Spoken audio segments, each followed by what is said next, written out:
ಚಿಕ್ಕಬಳ್ಳಾಪುರದ ಬಿಜೆಪಿ ಲೋಕಸಭಾ ಅಭ್ಯರ್ಥಿ doctor K Sudhakar ವಿರುದ್ಧ ತಿರುಗಿ ಬೀಳ್ತಿದೆ ಸಮುದಾಯ. ಹಿಂದುಳಿದ ವರ್ಗಗಳ ವಾಹಿನಿ ಕುಲ ಕ್ಷತ್ರಿಯ ತಿಗಳ ಸಮುದಾಯ ಡಾಕ್ಟರ್ ಕೆ ಸುಧಾಕರ್ ವಿರುದ್ಧ ತಿರುಗಿ ಬಿದ್ದಿದೆ. ತಿಗಳ ಸಮಾಜ ಸುಧಾಕರ್ ವಿರುದ್ಧ ಲೋಕಸಭಾ ಚುನಾವಣೆಯಲ್ಲಿ ಮತ ಹಾಕಲು ನಿರ್ಧಾರ. ನಮ್ಮ ಸಮುದಾಯದ ಯುವ ನಾಯಕ ಹೂಡಿ ವಿಜಯ್ ಕುಮಾರ್ಗೆ ಬಿಜೆಪಿ ಎಂಎಲ್ಎ ಟಿಕೆಟ್ ಕೈತಪ್ಪಿಸಿದ್ದು ಸುಧಾಕರ್. ಕರಗ ಹೊರುವ ಸಮುದಾಯದ ನಾಯಕನಿಗೆ ಅಡ್ಡಿಯಾಗಿದ್ದು ಸುಧಾಕರ್. 2023ರ ಮಾಲೂರು ವಿಧಾನಸಭಾ ಕ್ಷೇತ್ರಕ್ಕೆ ಹೂಡಿ ವಿಜಯ್ ಕುಮಾರ್ ಬಿಜೆಪಿಯಿಂದ ಸ್ಪರ್ಧೆ ಮಾಡಬೇಕಾಗಿತ್ತು. ಆದರೆ ಸುಧಾಕರ್ ಟಿಕೆಟ್ ಕೈತಪ್ಪಿಸಿದ ಕಾರಣ ಪಕ್ಷೇತರರಾಗಿ ನಿಂತು ಕೇವಲ 1,500 ಮತಗಳ ಅಂತರದಲ್ಲಿ ಸೋತಿದ್ದಾರೆ. ತಿಗಳ ಸಮುದಾಯ ಅಷ್ಟೇ ಅಲ್ಲದೆ ಯಾವ ಸಮುದಾಯದ ನಾಯಕ ಬೆಳೆಯಲು ಸುಧಾಕರ್ ಬಿಡಲ್ಲ. ದೇವನಹಳ್ಳಿಯ ಕಲ್ಯಾಣ ಮಂಟಪದಲ್ಲಿ ತಿಗಳ ಸಮಾಜದ ಮೀಟಿಂಗ್. ಬಿಜೆಪಿ ಅಭ್ಯರ್ಥಿ ಡಾಕ್ಟರ್ ಕೆ ಸುಧಾಕರ್ಗೆ ಮತ ಹಾಕದಿರಲು ಸಭೆಯಲ್ಲಿ ನಿರ್ಧಾರ.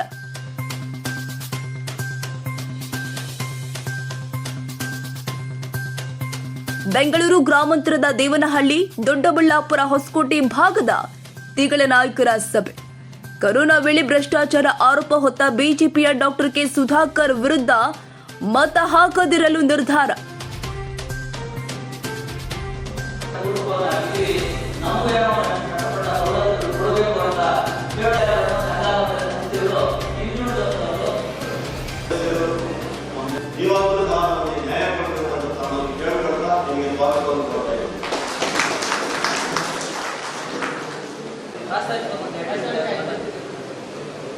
ಈಗ ನಮ್ಮಲ್ಲಿ ಅರ್ಧ ಇರ್ತಕ್ಕಂಥ ಜನಸಂಖ್ಯೆ ಕೂಡ 2-3 ಜನ ಎಮ್ಎಲ್ಎ ಇರ್ತಾರೆ ರಾಜ್ಯದಲ್ಲಿ. ನಮ್ಮ ಜನಾಂಗದ ವಿಜಯಪುರ ದೇವಾಲಯದ ಅಧ್ಯಕ್ಷರಾದಂತಹ ಚಿನ್ನಣ್ಣವರು,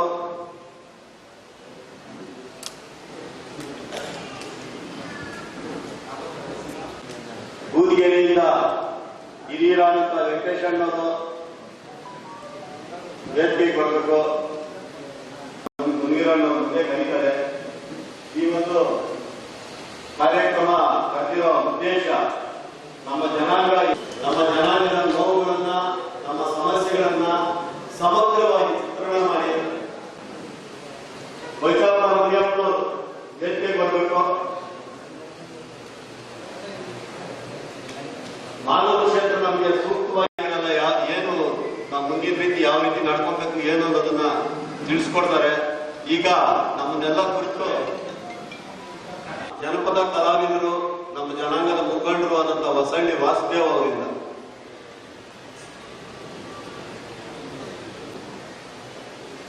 ನಯನ ಮನೋಹರ ರೂಪನೇ ಬೆನಕ ನರವೇದಮಯ ನಟರ ರೂಪನೇ ಬೆನಕ ಶಿವನಾತ್ಮಲಿಂಗವ ಕರೆಯಲಿ ಕಾಪಿಸಿ ಷಣ್ಮುಖ ಸೋದರ ಷಣ್ಮುಖ ಸೋದರ ನಾದವೇದಮಯ. ಅವರ ಆತ್ಮ ಮಟ್ಟ ಹೇಗಿದೆ. ನಾವು ಇರುವಂತ ಗ್ರೂಪಲ್ಲಿ ಅವರಿದ್ದಾರೆ. ನಿಮ್ಗೆ 2A ಗ್ರೂಪ್ ಆಗ್ತದ. ಆ 2A ಗ್ರೂಪ್ ಯಾಕಂದ್ರೆ ಒಂದು ರಾಜಕೀಯ ಪಕ್ಷಗಳು ನಮ್ಮ ಕಡೆ ನೋಡ್ಬೇಕು. ನೋಡದೇ ಇದ್ರೆ ಇದೇ ನಾವು ನಮ್ಮನ್ನ ಯಾರು ಕೇಳ್ತಾರೆ? ಪಡಿತಾರೆ, ಸ್ಥಾನಮಾನ ಪಡೆದಿರ್ತಾರೆ, ಆರ್ಥಿಕವಾಗಿ ಏನಾಗುತ್ತೆ ಅವ್ರ ಮೇಲೆ ಏನಿರ್ಬೇಕೆಲ್ಲ ಸವಲತ್ತು ಪಡಿತಾರೆ. ನಾವು ಗೊತ್ತಾಗ್ತದೇನೋ ಅಂತ. ಈ ದಿನ ನಮ್ಮ ರಾಜ್ಯದ ಮುಖಂಡರು ಹಾಗೂ ಚಿಕ್ಕಬಳ್ಳಾಪುರ ಲೋಕಸಭಾ ಕ್ಷೇತ್ರದ ಎಲ್ಲ ನಮ್ಮ ತಿಗಳ ಜನಾಂಗದ ಮುಖಂಡರು ಸೇರಿದ್ರು.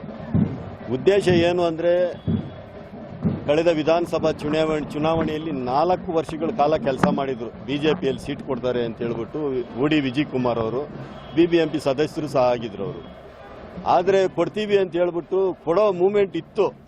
ಎಲ್ಲ ದೊಡ್ಡ ಲೀಡರ್ಗಳು, ಮಹಾನಾಯಕರು ಎಲ್ಲ ಬಿಜೆಪಿಯಲ್ಲಿ ಅವ್ರಿಗೆ ಆಶ್ವಾಸನೆ ಕೊಟ್ಟಿದ್ದಕ್ಕೆ ಅವರು ಹೋಗಿ ಕೆಲಸ ಮಾಡಿದ್ದು. ಅಲ್ಲಿ ಬಿಜೆಪಿ ಸೋಲೋದನ್ನ ಗೆಲ್ಲೋ ಮಟ್ಟಕ್ಕೆ ತಗೊಂಬಂದವರು ಅವರೇ. ಏನು ಕೃಷ್ಣಯ್ಯ ಶೆಟ್ಟಿ ಅವರಿದ್ರು ಮುಂದೆ, ಅವ್ರ ಹತ್ರ ಎಲ್ಲ ಮಾತಾಡಿ ಆಯ್ತಪ್ಪ ನೀನು ಮಾಡು, ನೀನು ಪರವಾಗಿ ನಾವು ಇರ್ತೀವಿ ಅಂತ ಕೃಷ್ಣಯ್ಯ ಶೆಟ್ಟಿ ಅವರು ಸಹ ಹೇಳಿದರು. ಸರಿ ಆಯಿತು, ನಮಗೆ ಕೊಡ್ತಾರೆ ಸೀಟು ಅಂತ ಅದನ್ನು ಸೋಲ್ತಕ್ಕಂಥ ಕ್ಷೇತ್ರವನ್ನು ಗೆಲ್ಲೋ ಮಟ್ಟಕ್ಕೆ ತಗೊಂಬಂದಾಗ ಇವರು ಏನು ಮಾಡೋದು ಅಂದರೆ, ಪಾಪ ಕಷ್ಟಪಟ್ಟು ಮನೆ ಕಟ್ಟಿದ್ರು. ಅದರಲ್ಲಿ ಬಂದು ಬೇರೆಯವ್ರನ್ನ ಸೇರಿಸೋದಕ್ಕೆ ನಮ್ಮ ಸುಧಾಕರ್ ಅವರು ಪ್ರಯತ್ನ ಮಾಡಿದ್ರು. ಈ ಪ್ರಯತ್ನದಲ್ಲಿ ಅವ್ರ ಮನೆ ಹತ್ರ ಹೋಗಿ ಎಲ್ಲ ರಿಕ್ವೆಸ್ಟ್ ಮಾಡಿದ್ರು. ನಮ್ಮ ಜನಾಂಗದ ಮುಖಂಡರೆಲ್ಲನೂ ಸುಮಾರು 3 ಗಂಟೆಗಳ ಕಾಲ ಕಾಯಿಸಿ ಸರಿಯಾಗಿ ಅವ್ರನ್ನ ಬಂದವ್ರನ್ನ ಮಾತಾಡಿಸದೆ ಮನೆ ಮುಂದೆ ಕೂತ್ಕೊಳ್ಳಿ ಅಂತ ಹೇಳ್ದೇನೆ ನಮ್ಮ ಜನಾಂಗ ಹಿಂದುಳಿದ ವರ್ಗಗಳಲ್ಲಿ ನಮ್ಮದು ಒಂದು ತಿಗಳ ಸಮುದಾಯ, ಕರಗ ಮಾಡ್ತಕ್ಕಂಥ ಒಂದು ಸಮುದಾಯ ನಮ್ಮದು. ಈ ಒಂದು ಜನಾಂಗವನ್ನು ಬಹಳ ನಿಕೃಷ್ಟವಾಗಿ ನಡೆಸ್ಕೊಂಡಿದ್ದಾರೆ ಹಾಗೂ ನಮ್ಮ ಜನಾಂಗದ ಏಳಿಗೆಗೆ ದೊಡ್ಡ ಪೆಟ್ಟನ್ನು ಕೊಟ್ಟಿದ್ದಾರೆ ಅವರು. ಆ ಒಂದು ಕಾರಣದಿಂದ ಇವತ್ತು ನಾವು ಈ ಒಂದು ಸಭೆಯನ್ನು ಸೇರಿ ನಮ್ಮ ತಿಗಳ ಜನಾಂಗ ಏನಿದೆ, ತಿಗಳ ಜನಾಂಗ ಒಂದು ಬಾರಿ ಮಾತು ಕೊಟ್ಟರೆ ನಡ್ಕೊತಕ್ಕಂಥ ಜನಾಂಗ ನಮ್ಮದು. ಆಮೇಲೆ ನಾವು ಏನು ಆರ್ಥಿಕವಾಗಿ ಅಷ್ಟೊಂದು ಬಲಿಷ್ಠರಲ್ಲದೇ ಇರಬಹುದು, ಆದರೆ ಈ ದಿನ ನಮಗೆ ಮತ ಚಲಾವಣೆ ಅನ್ನೋ ಒಂದು ಅಸ್ತ್ರವನ್ನು ಈ ಒಂದು ನಮ್ಮ ಸಂವಿಧಾನ ಕೊಟ್ಟಿದೆ. ಆ ಸಂವಿಧಾನದ ಮುಖಾಂತರ ಸುಧಾಕರ್ ಅವರಿಗೆ ನಮ್ಮ ತಿಗಳ ಜನಾಂಗ ಖಂಡಿತವಾಗೂ ಪಾಠ ಕಲಿಸ್ತಾರೆ. ಯಾಕಂದರೆ ಅಷ್ಟು ನೋವನ್ನು ಕೊಟ್ಟಿದ್ದಾರೆ. ಏನೋ ನಮ್ಮ ತಿಗಳ ಜನಾಂಗದ ಪರವಾಗಿ ಒಬ್ಬ ಶಾಸಕರು ಹೋದರೆ ವಿಧಾನಸೌಧದಲ್ಲಿ ನಮ್ಮ ಕಷ್ಟಗಳನ್ನು ನಾವು ಪೂರ್ವದಿಂದಲೂ ಈಗಲೂ ಸಹ ನಮ್ಮ ವ್ಯವಸಾಯವನ್ನೇ ನೆಚ್ಚಿಕೊಂಡು ಸೊಪ್ಪು ಹೂವು ಇಂಥದ್ದು ಬೆಳ್ಕೊಂಡು ತರಕಾರಿ ಬೆಳ್ಕೊಂಡು ಜೀವನ ಮಾಡೋರು. ನಮ್ಮಲ್ಲಿ ಒಬ್ಬರು ಶಾಸಕರಾದರೆ ನಮಗೆ ತುಂಬ ಆನಂದ ಆಗ್ತದೆ. ನಮ್ಮ ಕಷ್ಟಗಳನ್ನ ನಮ್ಮ ಧ್ವನಿಯಾಗಿ ವಿಧಾನಸೌಧದಲ್ಲಿ ಮಾತಾಡ್ತಾರೆ ಅಂತ ತುಂಬ ಆಸೆ ಇಟ್ಕೊಂಡಿದ್ರು ನಮ್ಮ ಜನಾಂಗದ ಎಲ್ಲ ಮುಖಂಡರು ಹಾಗೂ ಎಲ್ಲ ನಮ್ಮ ಜನತೆ. ಆ ಒಂದು ಆಸೆಗೆ ತಣ್ಣೀರು ಎರಚಿದಂಥ ಸುಧಾಕರ್ ಅವರಿಗೆ ಖಂಡಿತವಾಗ್ಲೂ ನಾವು ಯಾರೂ ವೋಟ್ ಮಾಡೋದಿಲ್ಲ.